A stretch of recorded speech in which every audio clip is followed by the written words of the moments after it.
Comment est-ce que vous avez repéré cette ONG? On imagine qu'il y a une multitude d'ONG financées par l'Union européenne. Bah, écoutez, c'est relativement simple en fait. J'ai vérifié donc les subventions de la Commission européenne pour l'année 2024 et je suis tombé donc sur cette ONG, donc Sabil, qui est connue depuis une bonne vingtaine d'années par NGO Monitor et peut-être vous avez vérifié notre site, mais nous avons donc un fichier info depuis plusieurs années sur Sabil et à chaque fois donc nous le mettons à jour en ce qui concerne donc sa rhétorique, les projets qu'il met en place, les financements, etc.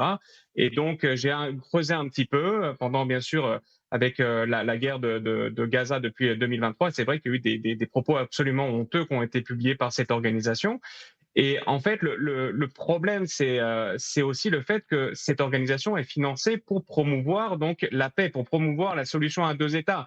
Alors oui, c'est très bien. L'Union européenne a intérêt à effectivement à financer des organisations et des projets pour faire avancer la paix. Ça, c'est très bien, mais ça, c'est un très mauvais partenaire. Sabine n'est pas un partenaire pour justement pour faire avancer la paix, parce que c'est une organisation qui est donc antisioniste. Elle n'est pas très claire si elle veut deux États, un État.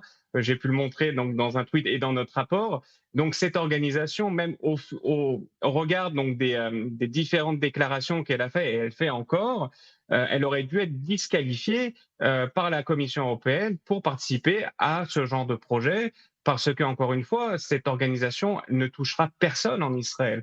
Personne, aucun juif qui soit religieux ou pas religieux, ne peut s'identifier avec des messages antisémites. C'est pas possible. Donc, elle ne peut pas apporter la paix, elle ne peut pas contribuer à la paix. Donc, elle n'aurait jamais dû recevoir de financement ou même être, on va dire, en partenariat avec la Commission européenne. Alors justement, comment est-ce qu'on explique que la Commission européenne, que vous avez interpellée, continue de financer cette ONG et d'autres ONG avec des propos clairement antisémites? On parle de peuple déicide où le peuple palestinien est comparé à Jésus qui aurait été tué par le peuple juif. Écoutez, je pense qu'il y a un vrai problème de vérification, on va dire, des ONG. C'est-à-dire que vous avez des ONG qui viennent donc récupérer de l'argent pour des projets auprès de la Commission européenne, mais ça peut être aussi auprès de l'Allemagne, de la France et d'autres pays, et donc qui se présentent comme des organisations dites des droits de l'homme. Ils proposent un projet où ils englobent différents mots comme la paix, comme les droits de l'homme, le droit international, etc. Donc ça passe bien. Et finalement, on va dire, les fonctionnaires de la Commission européenne ou d'autres pays ne vérifient pas forcément, on va dire, quelles sont ces ONG, quelles sont leurs rhétoriques, leurs projets, ne vérifient pas non plus, on va dire, les documents qui sont publiés sur leur site, sur leur compte Facebook, Twitter, etc.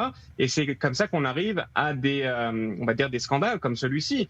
Et je dirais que ce qui est encore pire, c'est que toutes les informations là, que NGO Monitor a apportées et que j'ai aussi tweetées, ce sont des informations qui sont en anglais et qui ne sont pas en arabe. Donc ça aurait dû être très facile à les détecter. Et vous n'avez pas mentionné dans votre reportage, mais en 2024, ils ont publié aussi un texte absolument affreux où on peut voir donc on va dire, un sommaire, on va dire, de ce texte qui est terrible, où justement il parle, par exemple, je vous cite, voilà, l'échec de la communauté internationale, c'est Judas qui projette de trahir Jésus, ou alors il parle de la Nakba comme Jésus étant condamné à mort.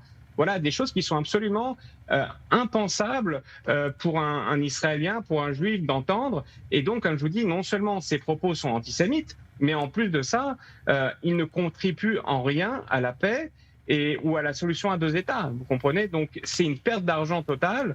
Et c'est pour ça que, voilà, on a alerté la Commission européenne et des députés européens pour qu'ils fassent le nécessaire.